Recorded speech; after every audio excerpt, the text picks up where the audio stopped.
Welcome to our series called Passing the Torch, which is a six-part series through Rogers Cable, working in conjunction with the Dufferin County Museum and Archives. My name is Neil Orford, and I'm a teacher at Centre Dufferin District High School, and you'll be introduced to a lot of our students today who are taking part in the CDDHS DCMA Battlefields Partnership, which has been in existence since 2007, and here we are in 2013, 6 years later, going strong. Because of your project, Dufferin County has a reputation at Juno Beach of being a group of people who are actively involved in research and actively putting bricks on and supplying good stories, and so there's people over there that know about your project.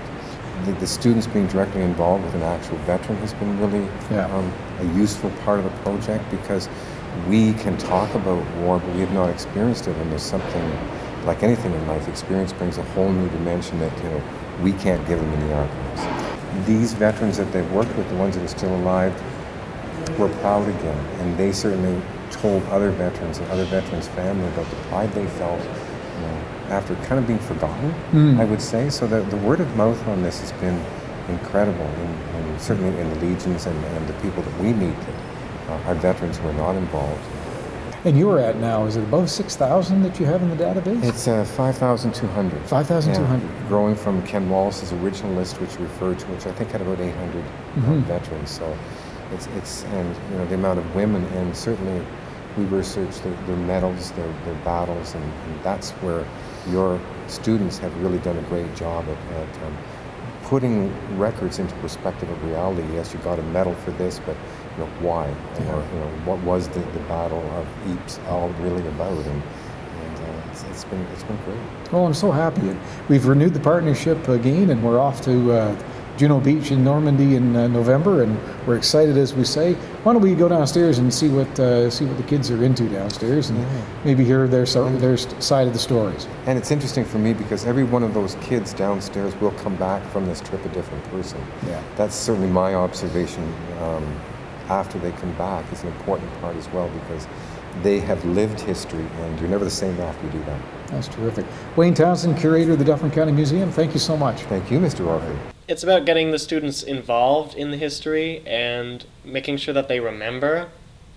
It's about keeping a connection between the past and the present, and making sure that they don't forget. I think it's going to be really overwhelming to present my speech at Juno Beach. I think because it's going to be on Remembrance Day, and I think just the entire thing is going to be very overwhelming, and it's going to be a lot of really emotional. The problem is with researching World War I veterans is that it happened almost 100 years ago, and that's just, to dig up information on that, it gets quite hard.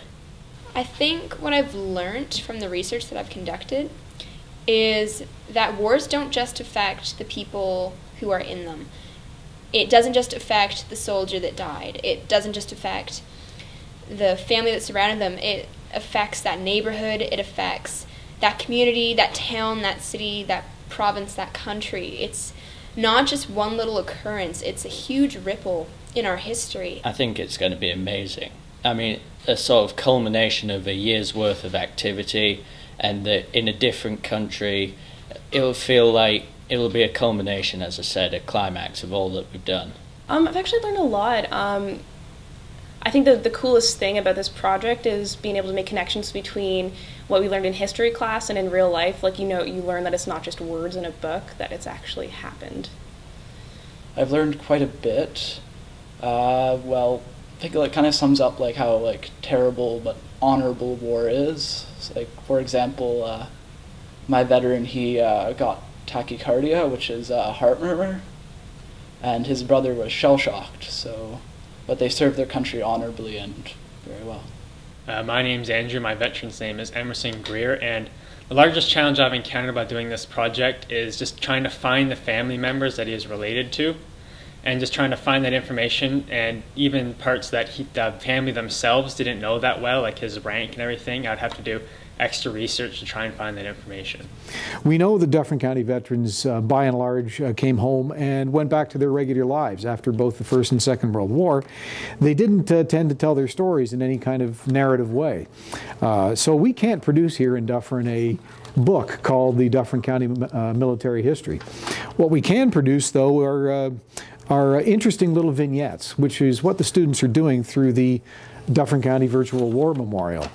Our job, of course, is to find the best way that we possibly can to embrace oral history and tell the story of individual veterans, but at the same time as well contribute to a broader story of Dufferin County. It's been our pleasure to work with the museum over the last 6 years.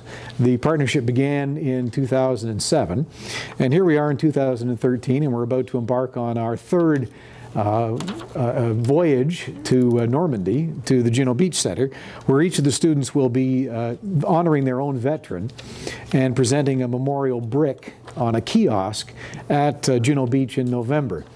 It's a very emotional ceremony, as I think all the guys are going to find out, that they'll have a chance to read the story of their veteran on the beaches in Juno. In many cases, these are veterans who did land in France in the Second World War, or in some way made their way over to the engagement in the First and Second World War.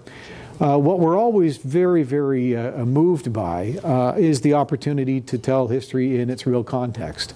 And there's no question that there's no more Canadian place in France, except perhaps Vimy Ridge, than Juno Beach. So what you'll see in the upcoming episodes is the story of the students moving towards their eventual tour in November of 2013. And this series is designed to finish with that last episode being about our experiences in Europe. So I hope you come along with us and are part of our voyage through the museum, through the students' experiences, and ultimately to France, Belgium, and Germany, and home again. Thanks very much.